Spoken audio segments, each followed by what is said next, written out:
Bien, nous allons parler maintenant de la question de l'immigration en tant que réalité géopolitique. Les migrations internationales sont un phénomène qui est en plein essor aujourd'hui, lié à la mondialisation, à l'essor des communications, au mouvement de personnes. Les Nations Unies estiment que le nombre d'immigrés dans le monde est de 200 millions. Il a doublé depuis 25 ans, et d'après les estimations des experts, il doit encore doubler dans les 20 années à venir. Ce phénomène a été souvent interprété comme un atout pour les pays qui connaissent des difficultés démographiques liées à la baisse de leur taux de fécondité.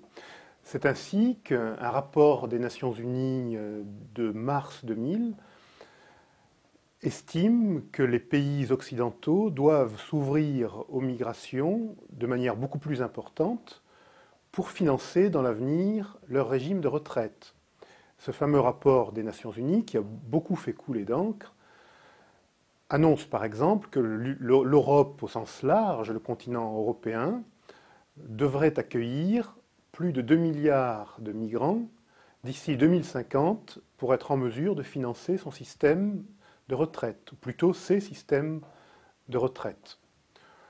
On voit tout de suite les limites de l'exercice, parce que l'accueil d'un si grand nombre de migrants pose à l'évidence des problèmes. Cela étant, il est vrai que pour beaucoup de pays, les migrations sont une manière de répondre à la crise démographique, par exemple l'Allemagne ou l'Italie, des pays qui ont un taux de fécondité par femme de moins de 1,5. La France est dans une position un peu différente, puisque le taux de fécondité des femmes est d'environ 2 enfants par femme. Aujourd'hui, on voit de plus en plus également les difficultés ou les enjeux de l'accueil des migrants.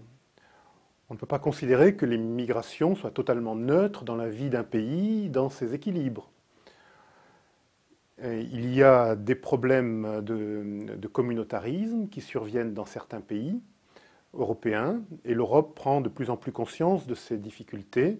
L'Europe s'est voulue multiculturelle pendant de nombreuses années, et on voit que plusieurs pays, comme la Grande-Bretagne ou comme l'Allemagne, remettent en cause ce modèle multiculturel en estimant que les migrants doivent, d'une manière ou d'une autre, accepter les principes essentiels, les valeurs fondamentales de chacun des pays d'accueil.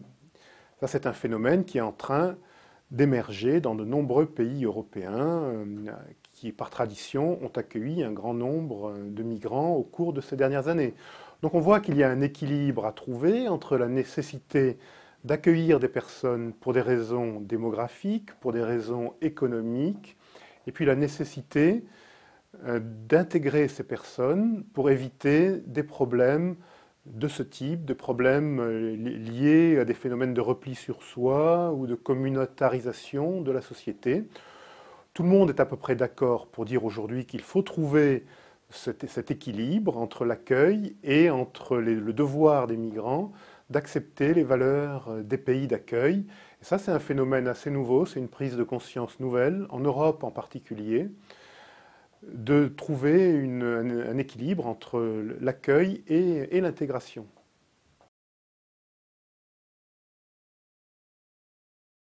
En ce qui concerne le continent européen, plus précisément l'Union européenne, on peut dire aujourd'hui que le continent européen est l'un des plus ouverts au monde aux flux migratoires.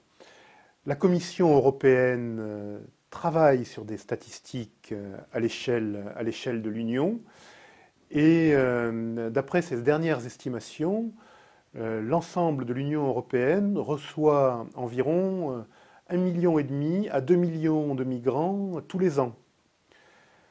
On voit donc que le mythe de l'Europe forteresse, qui est beaucoup mis en avant par certains milieux, par certains groupes idéologiques, est totalement faux et totalement infondé, L'Europe forteresse n'existe pas, il n'y a jamais eu d'Europe forteresse.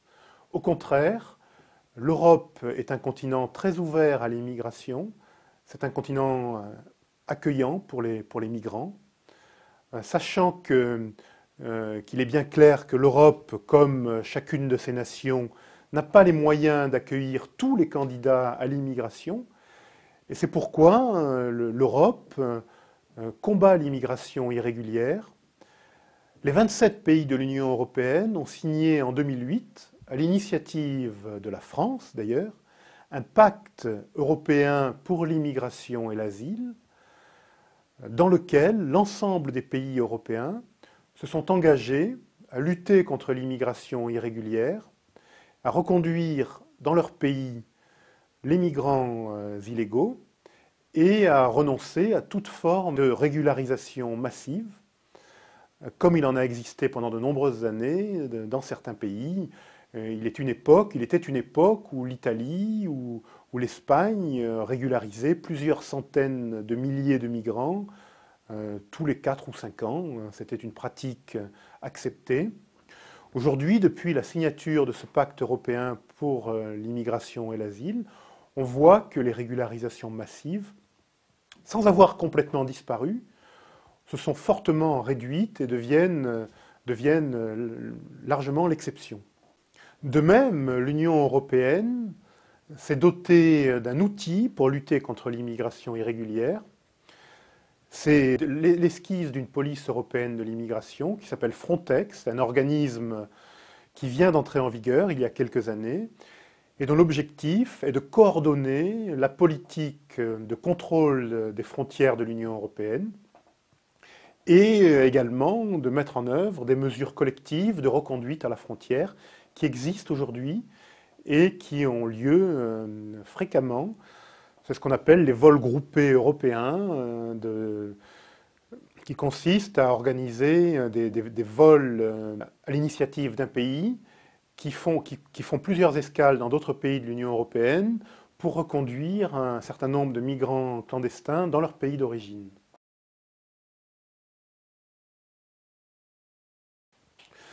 On peut dire que chaque pays européen a ses propres sources d'immigration. Dans les faits, il n'y a pas d'homogénéité du flux migratoire sur l'Europe. Par exemple, on observe que la Grande-Bretagne reçoit majoritairement une immigration en provenance d'Inde, du Sri Lanka, du Pakistan. L'immigration vers l'Allemagne est essentiellement en provenance de Turquie et des pays d'Europe de l'Est. En France, les sources d'immigration sont un peu différentes. On a une immigration majoritairement d'origine maghrébine, mais qui provient également, et de plus en plus, d'Afrique subsaharienne et de Chine. Donc, alors, en ce qui concerne l'Espagne et l'Italie, là aussi, les choses sont un peu différentes. L'Espagne a une immigration en grande partie en provenance d'Amérique latine, mais avec un flux en provenance du Maroc qui est de plus en plus important. Et l'Italie reçoit beaucoup une immigration venant d'Europe orientale, beaucoup de Roumanie, mais également de provenance plus à l'est. Et l'Italie est également un pays de destination qui s'affirme de plus en plus pour les pays du Maghreb.